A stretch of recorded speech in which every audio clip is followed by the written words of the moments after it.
Hello friends, welcome back. स्वागत है आपका इंटरनेशनल रिलेशंस, नेशनल सिक्योरिटी और इंडियन डिफेंस सेक्टर या इंडियन डिफेंस पॉलिसी से रिलेटेड बहुत इंटरेस्टिंग टॉपिक पे। दोस्तों, आज हम बात करेंगे सियाचिन को लेके जो लगातार कन्फ्रंटेशन सिचुएशन बनी हुई है इंडिया और पाकिस्तान के बीच में 1980s के बेसिकली डिकेड से ही एग्जैक्टली है क्या पूरी कहानी, कैसे स्टार्ट हुई और क्या बेसिकली वो मिसअंडरस्टैंडिंग है जिसकी वजह से ऑपरेशन मेघदूत लॉन्च किया गया 1984 में और इंडिया ने पाकिस्तानी आर्मी को सिर्फ 3 दिन से बेसिकली हरा दिया सियाचिन ग्लेशियर को ऑक्यूपाई करने में।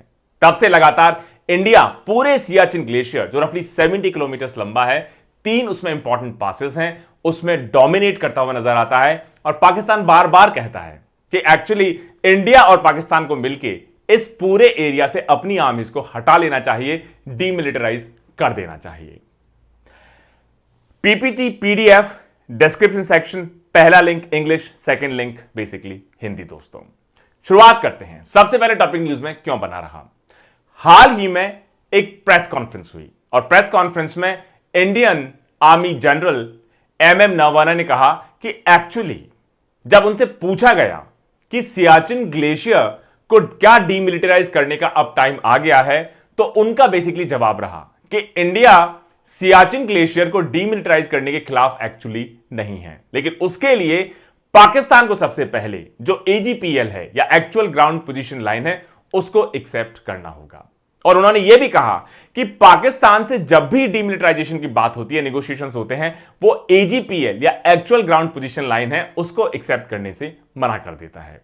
जब तक पाकिस्तान को एक्सेप्ट नहीं करेगा तब तक कोई मीनिंगफुल डिसएंगेजमेंट टॉक्स नहीं हो सकते। इंडिया का कहना है आज की डेट में जहां जिसकी आर्मी है उसको पहले क्लियरली डीमार्केट कर लिया जाए, उसके बाद उसको अग्रीमेंट में लिख लिया जाए, उसके बाद ही किसी भी तरह की डीमिलिटराइजेशन की नेगोशिएशंस को आगे बढ़ाया जाए। कई बार इंडिया ने एलिगेशन लगाया है कि पाकिस्तान सियाचिन को डीमिलिटराइज करने की तो बात कहता है, लेकिन एक्चुअली एजीपीएल को वो एक्सेप्ट करता है, इसको हमेशा मानने से इंकार करता रहा है। थोड़ा सा बैकग्राउंड समझते हैं। जब यह प्रेस कॉन्फ्रेंस हुई और जनरल नरवाने ने यह स्टेटमेंट दिया कि अभी जो लद्दाख में हो रहा है चाइना के साथ, वो सियाचिन ग्लेशियर में 1980s के डिकेड में जो स्टोरी थी काफी उनमें सिमिलैरिटीज के तौर पे देखा जा सकता है। क्रिटिक्स ने यह भी कहा कि इंडिया ने हमेशा अपने रिलेशनशिप को चाइना और पाकिस्तान के साथ अलग अलग तरीके से करके हमेशा से बेसिकली आगे बढ़ाया है, मैनेज किया है। तो दोनों को कंपेयर करना या दोनों को पैरेलल मानना शायद कहीं ऐसा तो नहीं कि इंडिया की जो नेशनल डिफेंस या नेशनल सिक्योरिटी स्ट्रेटेजी है उसमें एक चेंज का इंडिकेशन हो। तो कई लोगों का यह भी कहना है कि क्यों ना गवर्नमेंट ऑफ इंडिया इस पे अपना स्टैंड बेसिकली क्रिस्टल क्लियर कर दे। जब यह स्टेटमेंट जनरल नरवाने का आया तो एक्चुअली इस स्टेटमेंट के बाद जो फॉर्मर इंडिया फॉरेन सेक्रेटरी रहे श्याम सारन और उस वक्त के उनके पाकिस्तानी काउंटर पार्ट रहे रियाज महमूद खान, दोनों ने कई सारे न्यूज़पेपर डेलीज में अपने जो सियाचिन नेगोशिएशंस हुए 2006-2007 के बेसिकली बारे में लिखना शुरू किया और उन्होंने क्लेम किया कि एक्चुअली 2006-7 के आसपास पाकिस्तान धीरे धीरे अपना जो ट्रेडिशनल स्टैंस रहा कि एक्चुअली हम खाली नहीं करेंगे सियाचिन को, ना ही हम एजीपीएल को मानेंगे। और 1984 से दोनों बेसिकली कंट्रीज की आर्मी साल्टोरो रिज और सियाचिन ग्लेशियर में एकदम आई टू आई या eye ball to eye ball contest करती रही हैं।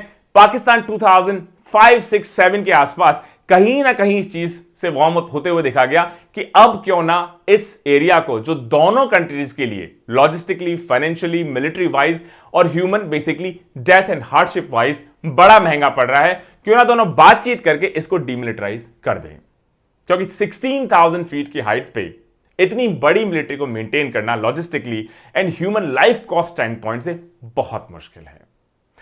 लेकिन यह भी माना जाता है कि ये 2006 और 7 का जो पाकिस्तान का थोड़ा सा थॉट प्रोसेस इवॉल्व होता देखा गया, उसमें ड्राफ्ट एग्रीमेंट तो बना लेकिन पाकिस्तान ने फिर से एजीपीएल को मानने से मना कर दिया, जिसकी वजह से जो ये डीमिलिटराइजेशन का डिस्कशन 2006-7 के आसपास मोमेंटम पिक करने लगा वहीं ड्रॉप हो गया। उसके बाद से कोई मेजर नेगोशिएशन बेसिकली इस बारे में नहीं देखे गए।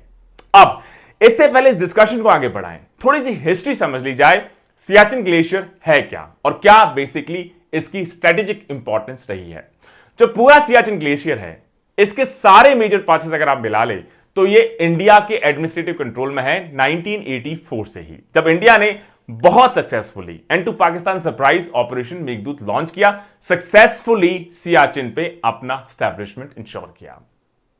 ज्योग्राफिकली अगर आप देखें तो सियाचिन ग्लेशियर जो ईस्टर्न काराकोरम रेंज है हिमालयस की, उसके जस्ट नॉर्थ ईस्ट जो इंपॉर्टेंट पॉइंट है एनजे 9842 वहां पर बेसिकली लोकेटेड है। और ये जो पॉइंट है एनजे 9842, ये वही पॉइंट है जहां पे जो लाइन ऑफ कंट्रोल है इंडिया और पाकिस्तान के बीच में खत्म हो जाती है। इनफैक्ट अगर आप सियाचिन ग्लेशियर की बात कर लें तो ये वर्ल्ड की जो नॉन पोलर एरियाज हैं उसका दूसरा सबसे बड़ा ग्लेशियर माना जाता है। ज्योग्राफिकली इसकी लोकेशन अगर आप फिर से एक बार देख लें तो सियाचिन ग्लेशियर बेसिकली सिचुएटेड है, अगर आप ग्रेट ड्रेनेज देख लें जो डिवाइड करता है या सेपरेट करता है यूरोशियन प्लेट को इंडियन सबकॉन्टिनेंट के साथ, उसके बेसिकली सदर्न पार्ट में। और ये जो ग्लेशिएटेड पोर्शन है कराकोरम माउंटेन या रेंजेस के, उसके हाईली ग्लेशिएटेड पोर्शन को बेसिकली कवर करता हुआ नजर आता है। इसलिए कई बार इसको, क्योंकि स्नोफॉल ग्लेशिएशन इतना ज्यादा होता है कि इसको थर्ड पोल के तौर पे भी कहा जाता है। आज की तारीख में सियाचिन ग्लेशियर बेसिकली लद्दाख का पार्ट है, जो आर्टिकल 370 हटने के बाद एक यूटी या यूनियन टेरिटरी में कन्वर्ट कर दिया गया है। और सियाचिन ग्लेशियर पूरे वर्ल्ड का सबसे ऊंचा हाईएस्ट बैटलफील्ड या युद्ध का मैदान भी कहा जा सकता है। अब सियाचिन ग्लेशियर आप समझ गए ज्योग्राफिकली कहां लोकेटेड है। फिर आपने नाम सुना होगा बार बार 1984 के ऑपरेशन मेघदूत का। ऑपरेशन मेघदूत को अब थोड़ा सा डिटेल में समझा जाए। जो सियाचिन ग्लेशियर है ये दोनों कंट्रीज के बीच में एक बोन ऑफ कंटेंशन बना हुआ है। कब से? कराची एग्रीमेंट साइन हुआ इंडिया और पाकिस्तान के बीच में जुलाई 1949, तब से लेके, क्योंकि जो कराची एग्रीमेंट साइन हुआ जुलाई 1949 का, उसमें जो डिमार्केशन किया गया टेरिटरीज का इंडिया और पाकिस्तान के बीच में या किसकी कहां अथॉरिटी रहेगी बहुत क्लियरली बेसिकली डिफाइन नहीं की गई। काफी वेगनेस बेसिकली उसमें रही। इंडिया का इंटरप्रिटेशन रहा कि एक्चुअली जो पाकिस्तान की टेरिटरी है वो साल्टरो रेंज तक एक्सटेंड होती है शिमला एग्रीमेंट के हिसाब से, और जो टेरिटोरियल लाइंस हैं, जो पॉइंट एनजे 9842 उसके thence north to the glaciers माना जाएगा। वहीं पाकिस्तान का इंटरप्रिटेशन है कि एक्चुअली हमारी जो टेरिटरी है ये पॉइंट एनजे 9842 से आगे लगातार एक्सटेंड होती हुई काराकोरम पास तक बेसिकली जाएंगी। क्या इंटरप्रिटेशन है कि किसकी बाउंड्री, किसकी टेरिटरी कहां तक होगी, किसका कंट्रोल कहां तक होगा, यही बेसिकली डिस्प्यूट का रीजन बन गया सियाचिन ग्लेशियर के ऊपर अपने डोमिनेंस को लेके। इस मिसअंडरस्टैंडिंग या डिफरेंस ऑफ इंटरप्रिटेशन की वजह से दोनों नेशंस लगातार सियाचिन ग्लेशियर, जो कि बेसिकली बैरन है, बंजर है, वहां पे कोई वेजिटेशन नहीं है, कोई रहता भी नहीं, इनहैबिटेबल है, उसके बावजूद भी दोनों कंट्रीज लगातार कॉन्टेस्ट करते रहे हैं अपना डोमिनेंस वहां एस्टैब्लिश करने पे। 1970s और 1980s में चाहे इंडिया हो या पाकिस्तान हो, दोनों ने कई सारी माउंटेनिंग एक्सपीडिशंस को अंजाम दिया ताकि सियाचिन ग्लेशियर या सियाचिन रीजन पे बेसिकली अपना डोमिनेंस एस्टैब्लिश कर सके, या बार बार माउंटेनिंग एक्सपीडिशंस को भेजा गया ताकि अपने क्लेम को और ज्यादा बल मिल सके, रीइंफोर्स कर सके। और इनमें सबसे नोटेबल माना जाता है एक इंपॉर्टेंट माउंटेनिंग एक्सपीडिशन जो लॉन्च किया गया colonel Narendra bull Kumar of Indian army द्वारा, और उन्होंने एक्सपीडिशन पेराम कंगरी के साथ लॉन्च किया और उनके medical officer captain ABS Gupta के साथ। पाकिस्तान ने जब एक जापानीज एक्सपीडिशन को परमिशन दी कि आप भी, एक इंपॉर्टेंट पीक है रीमो 1, वहां पर जाके माउंटेनिंग एक्सपीडिशन आप कर सकते हैं 1984 में, तो इंडियन गवर्नमेंट को जो सस्पिशन था या डर था या बेसिकली एक संदिग्धता थी कि कहीं Pakistan in basically Siachen glaciers के ऊपर कब्जा करने की कोशिश तो नहीं करेगा, वो और ज्यादा बढ़ता चला गया कि ऐसे माउंटेनिंग एक्सपीडिशंस को, जापानीज एक्सपीडिशंस को पाकिस्तान अलाउ करके अपने क्लेम को और ज्यादा रीइंफोर्स करने की कोशिश कर रहा है। और तब इंडियन मिलिट्री ने डिसाइड किया कि हम एक्चुअली अपने ट्रूप्स को डिप्लॉय करेंगे नदर्न लद्दाख रीजन में। इसके अलावा कुछ पैरामिलिट्री फोर्सेस को भी ग्लेशियर एरिया में स्टेशन किया जाएगा। ज्यादातर हमारे जो ट्रूप्स रहे, इंडिया के जो ट्रूप्स रहे, अच्छे से एक्लेमेटाइज थे, मतलब उस हार्श ठंडे हाई ऑल्टीट्यूड वेदर के लिए पूरी तरह प्रिपेयर्ड आप कह सकते हैं, क्योंकि उनकी जो ट्रेनिंग एक्सपीडिशन रही अंटार्कटिका में 1982 उसकी वजह से, और इस वजह से वो ज्यादा बेटर पोजीशन में माने जा सकते थे एक ऑपरेशन लॉन्च करने में, जिससे पूरे ग्लेशियर के ऊपर फाइनली इंडियन आर्मी का कब्जा हो जाए। 1983 में पाकिस्तानी जनरल्स ने डिसाइड किया कि एक्चुअली हम अपने ट्रूप्स को सियाचिन ग्लेशियर पर भेज के अपना वहां पर कब्जा क्लेम स्टैब्लिश करेंगे, और उन्होंने इंडियन आर्मी के जो माउंटेनिंग एक्सपीडिशंस थे उसको एनालाइज करना शुरू किया, और उनको डर लगने लगा कि ऐसा ना हो कि 1982 का इंडियन आर्मी की जो ट्रेनिंग एक्सपीडिशन रही अंटार्कटिका की, जिसकी वजह से इंडियन आर्मी अब ज्यादा बेटर रेडीनेस या कॉम्बैट रेडीनेस पोजीशन में है, एक्लेमेटाइज है हायर बेसिकली ऑल्टीट्यूड्स और ठंडे वेदर में फाइट करने के लिए, डोमिनेट करने के लिए, तो कहीं ऐसा ना हो कि हम उनसे पीछे रह जाएं और इंडिया हमसे पहले ग्लेशियर्स पे पहुंच के अपना बेसिकली डोमिनेंस स्टैब्लिश कर ले। तो पाकिस्तान ने भी 1983 में डिसाइड किया कि हम भी अपने ट्रूप्स को इंडिया से वहां पहले भेजने की कोशिश करेंगे। बड़ी इंटरेस्टिंग स्टोरी। इसको अंजाम देने के लिए इस्लामाबाद ने आर्कटिक वेदर गियर, मतलब ठंडे मौसम, बहुत ज्यादा ठंडे मौसम के लिए जो आपको बेसिकली विंटर गियर चाहिए होता है, वो ऑर्डर किया लंदन के एक सप्लायर से। और इस्लामाबाद या पाकिस्तान को यह नहीं पता था कि जिस सप्लायर से पाकिस्तान ने बेसिकली ऑर्डर किया है, उसी सप्लायर से इंडियन आर्मी भी अपने आर्कटिक वेदर गियर या जो विंटर गियर है वो परचेज करती रही। तो जब पाकिस्तान ने भी सेम सप्लायर से अपना प्रोक्योरमेंट करना चाहा, तो उस सप्लायर ने इंडिया को इसके बारे में बेसिकली बता दिया। इसका मतलब इंडियंस और इंडियन आर्मी को पहले से इस बात की खबर लग गई कि पाकिस्तान भी एक मेजर एक्सपेडिशन हो सकता है सियाचिन ग्लेशियर्स को डोमिनेट करने के लिए प्लान कर रहा हो, और इस वजह से इंडियन आर्मी को एक हेड स्टार्ट मिल गया। पहले से पता चल गया इंडियन आर्मी ने इस सारी सिचुएशन को देखते हुए कि कहीं ऐसा ना हो कि पाकिस्तान हमसे आगे निकल जाए, पाकिस्तान हमसे पहले बेसिकली पहुंच जाए, पाकिस्तान हमसे पहले कब्जा कर ले, ऑपरेशन प्लान किया कि 13 अप्रैल 1984 तक हम सियाचिन ग्लेशियर पे अपना डोमिनेंस स्टैब्लिश कर लेंगे, ताकि पाकिस्तान आर्मी पहुंचे उससे पहले हम वहां पहुंच जाएंगे।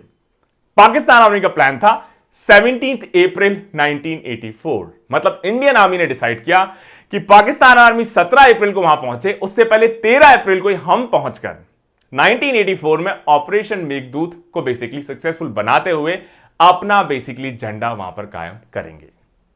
ऑपरेशन मेघदूत लॉन्च किया गया। इसको बेसिकली लीड किया लेफ्टिनेंट जनरल प्रेमनाथ हुन ने। जो पहला फेज रहा ऑपरेशन का, यह मार्च 1984 में स्टार्ट हुआ। सबसे पहले फुट मार्च किया गया, पैदल बेसिकली चला गया ईस्टर्न बेस है ग्लेशियर वहां तक। उसके बाद एक फुल बटालियन कुमायूं रेजिमेंट की, इसके अलावा लद्दाख स्काउट्स की कुछ यूनिट्स, इनको फुल बैटल पैक्स के साथ बेसिकली मार्च करवाया गया। जो आउसबाउंड जोजिला पास है, कई दिनों तक इनको मार्च करता रहना पड़ा।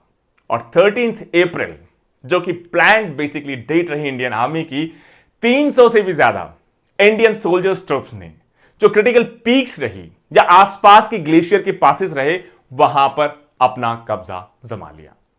4 दिन बाद जब पाकिस्तानी ट्रूप्स वहां पहुंचे, उन्होंने देखा कि इंडियन आर्मी पहले से ही पूरे ग्लेशियर रफली 70 किलोमीटर लॉन्ग और 4 इंपॉर्टेंट पासेस उन पे पूरी तरह अपने आप को स्टैब्लिश कर चुके हैं। तो पाकिस्तान को पास के एरियाज में ही बेसिकली रुकना पड़ा, और उन्होंने देखा कि इंडियन ट्रूप्स ने जो इंपॉर्टेंट माउंटेन पासेस हैं, चाहे सिया ला हो, बिलनफोर्ड ला हो, और 1987 तक जो तीसरा इंपॉर्टेंट पास रहा ग्योंगला, उस पे भी पूरी तरह कब्जा कर लिया है।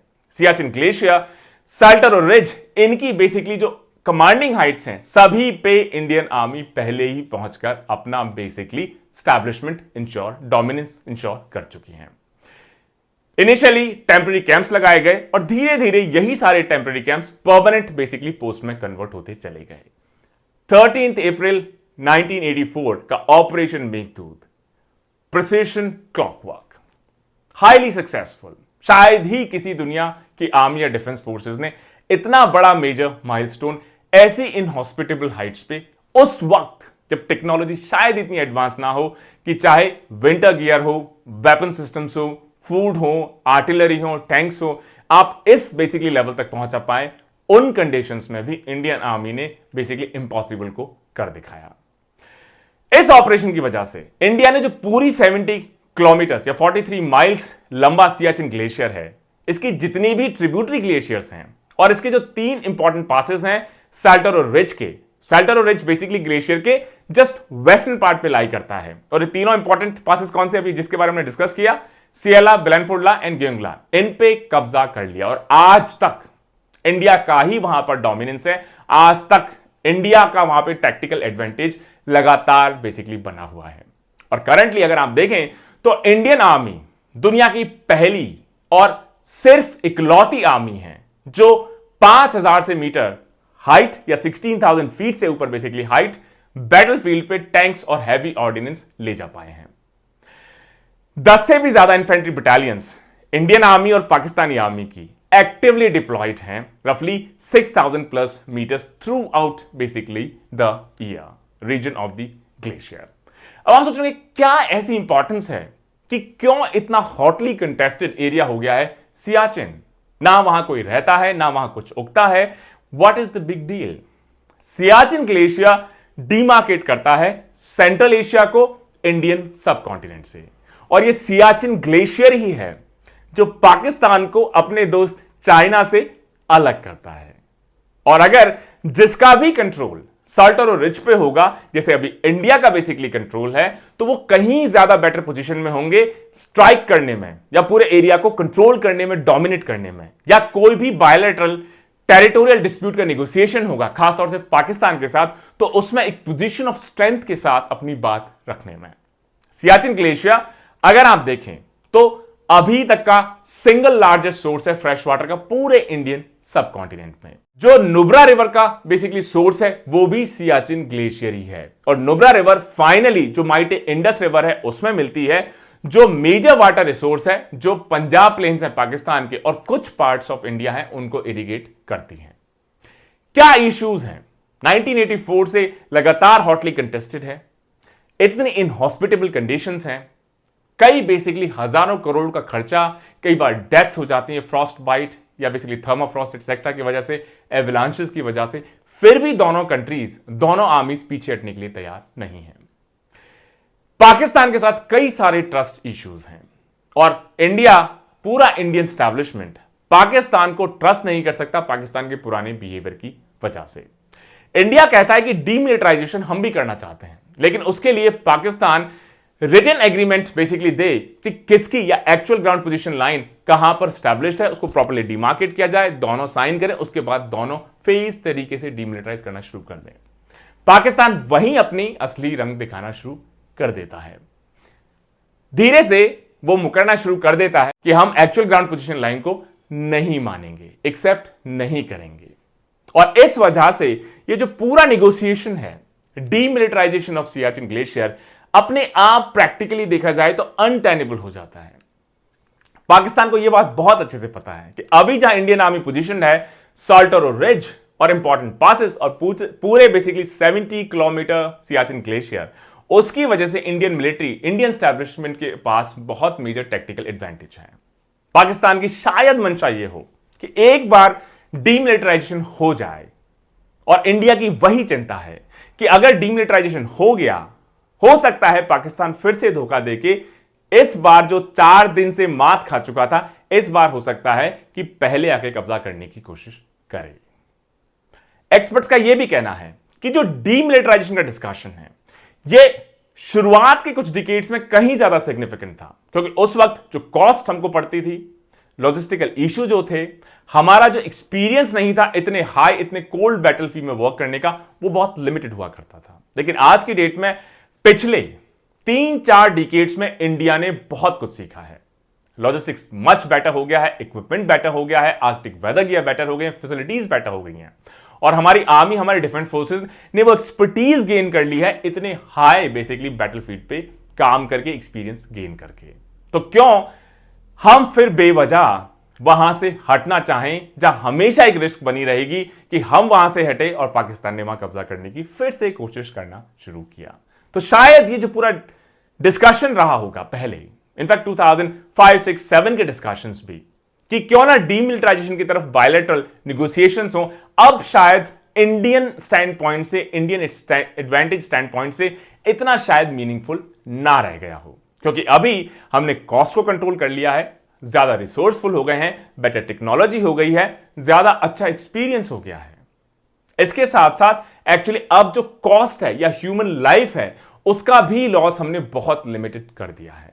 तो फिर बेवजह इतना बड़ा रिस्क क्यों लिया जाए। मुझे उम्मीद है दोस्तों आज का लेक्चर ऑन सियाचिन डीमिलिटराइजेशन, जिसमें शुरुआत से हमने स्टार्ट किया कि एक्चुअली इशू क्या है, कहां लोकेटेड है, 1984 में क्या सिचुएशन बनी, कैसे इंडियन आर्मी ने सिर्फ बेसिकली 4 दिन से 13 अप्रैल वर्सेस 17 अप्रैल 1984 से पाकिस्तानी आर्मी को हमेशा के लिए डिफीट कर दिया, और क्यों स्ट्रेटेजिकली इंपॉर्टेंट है।